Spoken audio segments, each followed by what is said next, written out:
America అధ్యక్ష ఎన్నికల్లో విజయం సాధించిన డొనాల్డ్ ట్రంప్ క్రమంగా తన టీంను ఏర్పాటు చేసుకునే పనిలో పడ్డారు. ఈ నేపథ్యంలో మైక్ వాల్జ్ని తన జాతీయ భద్రతా సలహాదారుగా నియమించుకున్నారు. యుఎస్ సెనెట్లో ఇండియా కాకస్ అధిపతి వాల్జ్ అమెరికా కోసం బలమైన రక్షణ వ్యూహాన్ని సమర్థించారు.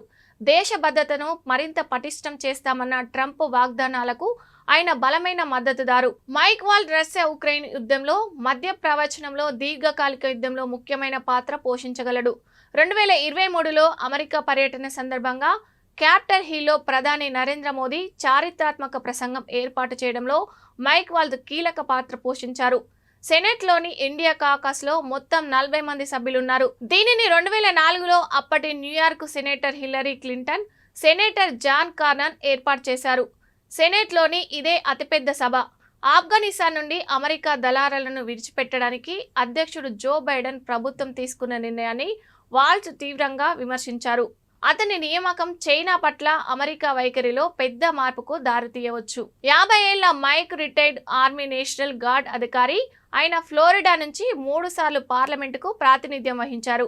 ఆయన హౌస్ ఆర్మ్ సర్వీసెస్ సబ్ కమిటీకి చైర్మన్గా ఉన్నారు. ఆయన హౌస్లోని విదేశీ వ్యవహారాల కమిటీ సభ్యుడిగా కూడా ఉన్నారు. మైకు సైనిక అనుభవజ్ఞుడిగా విస్తృత అనుభవం ఉంది. ఆయన వర్జీనియా మిలిటరీ ఇన్స్టిట్యూట్ నుండి పట్టభద్రుడయ్యాడు. ఫ్లోరిడా గార్డ్లో చేరడానికి ముందు 4 సంవత్సరాలు సైన్యంలో పనిచేశాడు. ఆయన ఆఫ్ఘనిస్తాన్, మిడిల్ ఈస్ట్, ఆఫ్రికాలో వార్ ఫ్రంట్లో ఉన్నాడు. పెంటాగన్లో విధాన సలహాదారుడిగా కూడా పనిచేశారు.